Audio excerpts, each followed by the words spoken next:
अफ्रीकी देश नाइजर, माली और बुर्किना फासो में सेना ने चुनी हुई लोकतांत्रिक सरकार को उखाड़कर खुद सत्ता हासिल कर ली थी। लेकिन एकाएक अफ्रीका में तख्ता पलट की ये घटनाएं कोई संयोग नहीं है, बल्कि रूस के राष्ट्रपति व्लादिमीर पुतिन की वो नीति है जिसके तहत वो अमेरिका और फ्रांस और अन्य पश्चिमी देशों को अफ्रीका से खदेड़ना चाहते थे।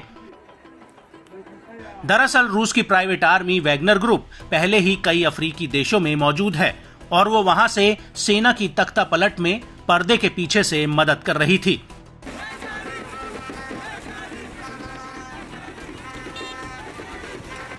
और नाइजर में तख्ता पलट के समर्थन में हुई रैलियों में भी पुतिन की तस्वीरें और वैगनर आर्मी की तस्वीरें देखी गई थी। यहां तक कि नाइजर की आर्मी ने फ्रांस और अमेरिका की सेनाओं को तुरंत अपना देश छोड़ने की चेतावनी तक दे डाली थी।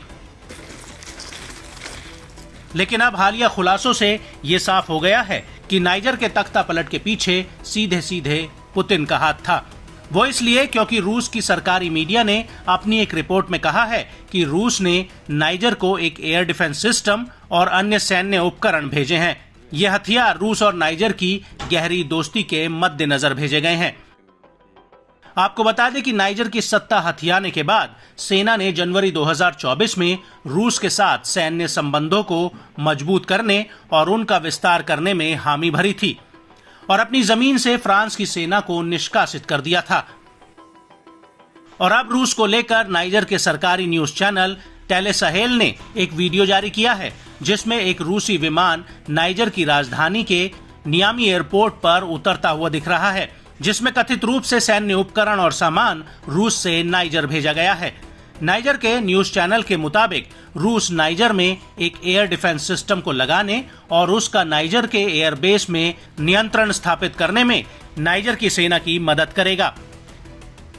इसके अलावा नाइजर के रेडियो DU नाइजर ने अपने फेसबुक पेज पर लिखा है कि रूस ने नाइजर में 100 सैन्य प्रशिक्षक भेजे हैं जो राजधानी नियामी पहुंच चुके हैं। हालांकि रूस की तरफ से इस पर कोई प्रतिक्रिया नहीं आई है, लेकिन बड़ा सवाल यह है कि नाइजर और रूस की गहरी होती दोस्ती से नुकसान किसको हुआ है।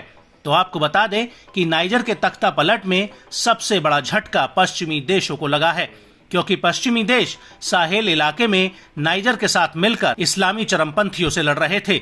लेकिन पिछले साल जुलाई 2023 में नाइजर के तख्ता पलट के बाद सेना ने राष्ट्रपति मोहम्मद बोइजूम को बंदी बनाया और उसके बाद अमेरिका और फ्रांस की सेना को नाइजर छोड़ने का आदेश दे दिया।